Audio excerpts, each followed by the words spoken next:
In digital Marathi, जनतेच्या हक्काचं व्यासपीठ। उल्हासनगर महापालिकेतील 2 सहाय्यक आयुक्तांच्या बदलीचे आदेश निघाल्यानंतरही ते महापालिकेत येऊन नियमित कामकाज करत असल्याचा गंभीर आरोप प्रहार जनशक्ती पक्षाने केला आहे। या प्रकाराविरोधात आज पक्षाच्या कार्यकर्त्यांनी महापालिकेत ठिय्या आंदोलन छेडले। सहाय्यक आयुक्त मयुरी कदम आणि सुनील लोंढे यांच्या बदलीचे आदेश 23 सप्टेंबर रोजी जारी झाले होते। त्यानुसार त्यांना 24 सप्टेंबर रोजी नवी मुंबई महापालिकेत रुजू व्हायचे होते।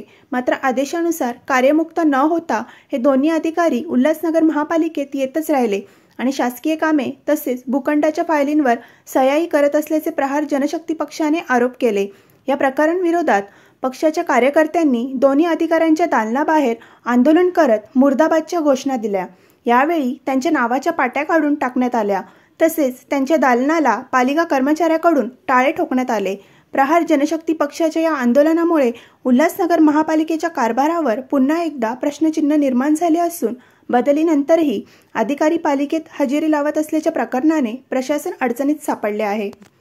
23 तारखेला ह्या ठिकाणचे 2 सहाय्यक आयुक्त ज्यांचे बदलीचे आदेश राज्याच्या शासनाच्या अवर सचिवांनी काढलेले होते, त्याला माननीय राज्यपालांची देखील मान्यता होती। अशा प्रकारचे आदेश बदलीचे काढण्यात आले।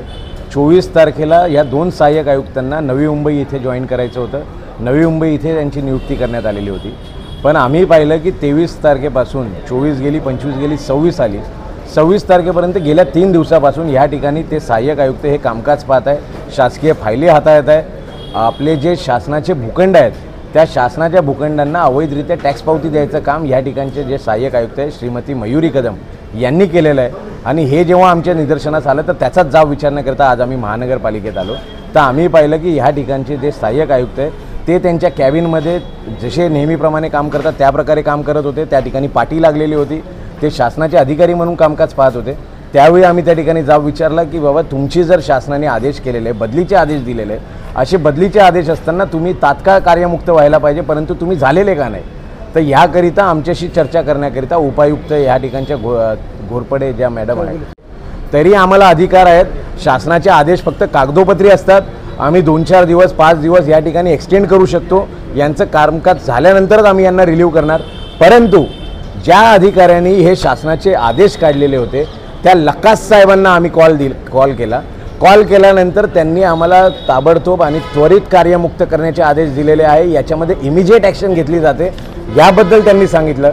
त्यामुळे या ठिकाणी माननीय मुख्यमंत्री देवेंद्र फडणवीस साहेबांचा अपमान झाला, उपमुख्यमंत्री साहेबांचा अपमान झाला, नगरविकास मंत्र्यांचा अपमान झाला। नगरविकासचे जे अधिकारी आहे त्यांच्या आदेशांचं अनुपालन करण्यात आलेलं नाही आहे, त्यांचे आदेश धुडकावण्यात आले। आणि अशा प्रकारे जर हे कार्य करत असतील, महानगरपालिका अशा स्वरूपाने काम करत असेल, तर यांना धाडा शिकवण्याकरिता आज आम्ही या ठिकाणी आलो। आणि आज मग या आनंदाने आम्ही सांगतो की त्या ठिकाणची ती शासनाची जी पाटी होती मयुरी कदम आणि सुनील लोंढे यांची पाटी ह्या ठिकाणच्या शासकीय अधिकाऱ्यांनी काढलेली आहे। त्या कॅबिनला लॉक लावण्यात आलेला आहे आणि पुढील आदेशापर्यंत आता आम्ही वाट पाहत आहोत। त्याकरिता आम्ही DCP कार्यालयामध्ये चर्चेकरिता जातो। 3 दिवस वेळ लागला, याचं एकमेव कारण होतं भ्रष्टाचार, की फक्त भ्रष्टाचार करण्याकरिता हे 2 अधिकारी वारंवार या दालनामध्ये आले, यांनी शासकीय दस्तावेज हाताळले, यांनी शासकीय दस्तावेजावरती सह्या केल्या, यांनी नाही कोणत्याही प्रकारचा त्यांच्याकडे अधिकार नसताना त्यांनी या शासकीय भूखंडांना टॅक्स पावत्या दिल्या।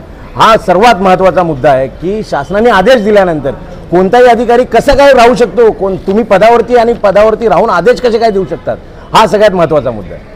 आम्ही चौकशीकरिता पत्र दिलेलं आहे माननीय आयुक्त महोदयांना, पण आयुक्त महोदय या ठिकाणी नाही आहेत। सगळे अधिकारी या ठिकाणचे बाहेर असताना फक्त हे 2 एकमेव अधिकारी आहेत जे कार्यालयामध्ये कामकाज करत आहेत, यांची बदली झालेली असताना याची पूर्ण चौकशी करावी। 3 दिवसामध्ये कोणत्या फाईल सँक्शन झाल्या, कोणाकोणाला टॅक्स पावती दिली गेली, भरतनगरच्या जागेवरती शासकीय भूखंडावरती टॅक्स पावती कशी काय दिली गेली याची मागणी आम्ही केलेली आहे। या कार्यालयाचे CCTV फुटेज तपासण्यात यावे।